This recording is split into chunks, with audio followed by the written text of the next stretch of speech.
તો ભાવનગરથી મહત્વના સમાચાર મળી રહ્યા છે, જ્યાં જ્ઞાન મંજરી ઇન્સ્ટિટ્યૂટનો વધુ એક પર્દાફાશ થયો છે। તો ભાવનગરની જ્ઞાન મંજરી ઇન્સ્ટિટ્યૂટનો વધુ એક પર્દાફાશ કરવામાં આવ્યો છે। ગોધરા સહિત અનેક શહેરની સ્કૂલમાં જ્ઞાન મંજરીના ક્લાસ ચાલે છે। જ્ઞાન મંજરીની વેબસાઇટ પર અનેક સ્કૂલના નામોનું લિસ્ટ અપાયું છે। તો વેબસાઇટમાં દર્શાવેલ ગોધરાની જય જલારામ સ્કૂલમાં ક્લાસીસ ચાલે છે। તો રિયાલિટી ચેક માટે મંતવ્ય ન્યૂઝ ગોધરાની જય જલારામ સ્કૂલમાં પહોંચ્યું। તો મંતવ્ય ન્યૂઝ દ્વારા રિયાલિટી ચેક કરવામાં આવ્યું છે। જય જલારામ સ્કૂલની સંચાલકે મંતવ્ય ન્યૂઝ સાથે ખાસ વાતચીત કરી। શિક્ષણ વિભાગના કાયદાને નેવે મૂકીને ભાવનગરની જ્ઞાન મંજરી કેરિયર ઇન્સ્ટિટ્યૂટના ટ્યુશન ક્લાસ ગોધરાની જય જલારામ સ્કૂલમાં ચાલે છે તેવું જ્ઞાન મંજરી કેરિયર ઇન્સ્ટિટ્યૂટની વેબસાઇટ પર નોંધાયેલું છે।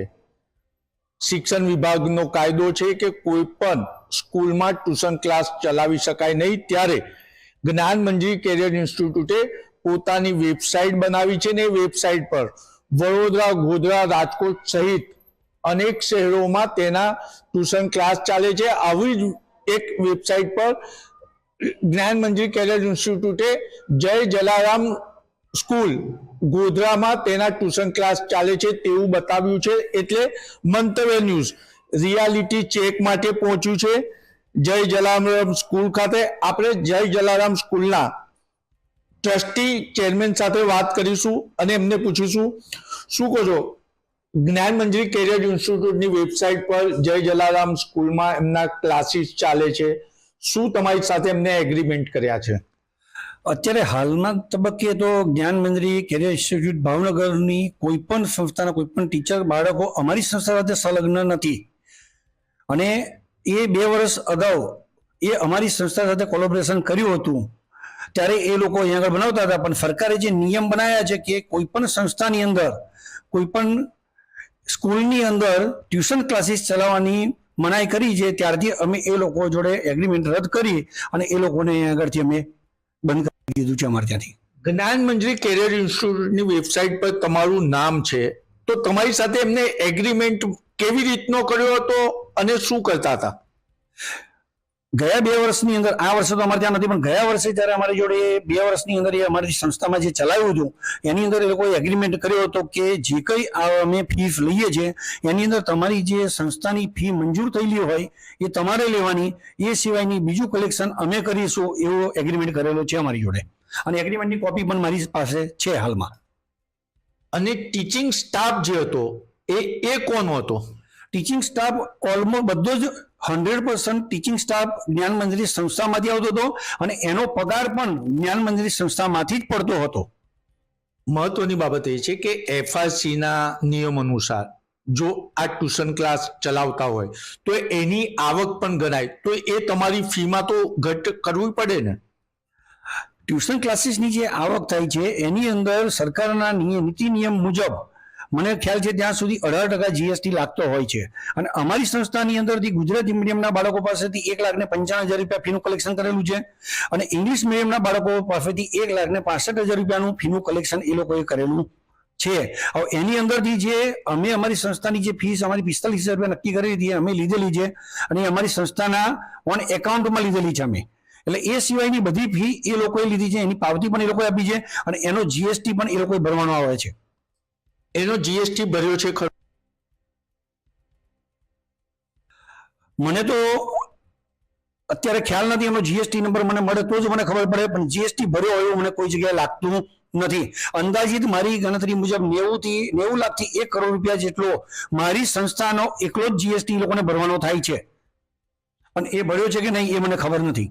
મહત્વની બાબત એ છે કે વેબસાઇટ પર તમારું નામ છે, તો તમે એની સામે કોઈ કાર્યવાહી કેમ નથી કરતા?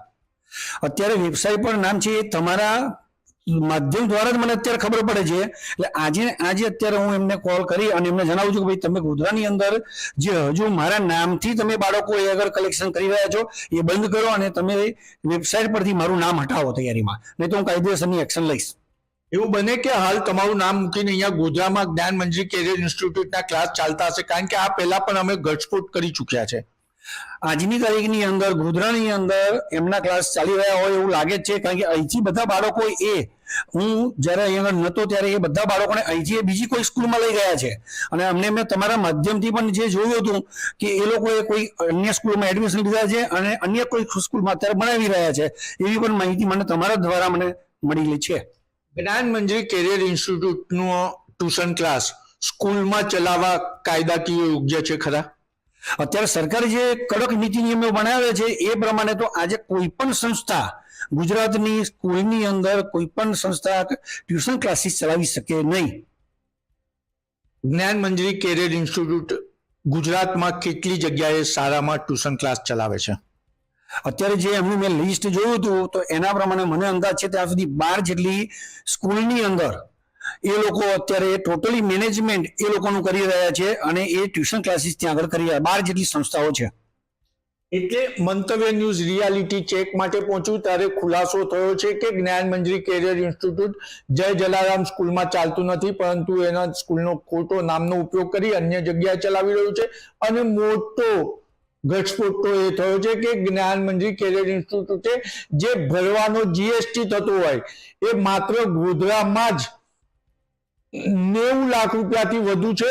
એટલે ગુજરાતની વાત કરીએ તો 40 કરોડ રૂપિયા જેટલી માતબર રકમ થાય. શું જ્ઞાન મંજરી શિક્ષણ વિભાગના કાયદાને જોડે તો અડપલા કરી રહ્યું છે, પરંતુ જીએસટી નહીં ભરીને તિજોરીને આર્થિક નુકસાન બી પહોંચાડી રહ્યું છે?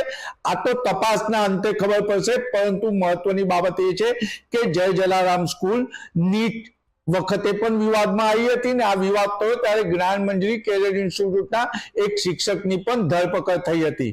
કેમેરામેન મિલિંદ મહિલા સાથે નિલેશ બ્રહ્મભટ્ટ, મંતવ્ય ન્યૂઝ.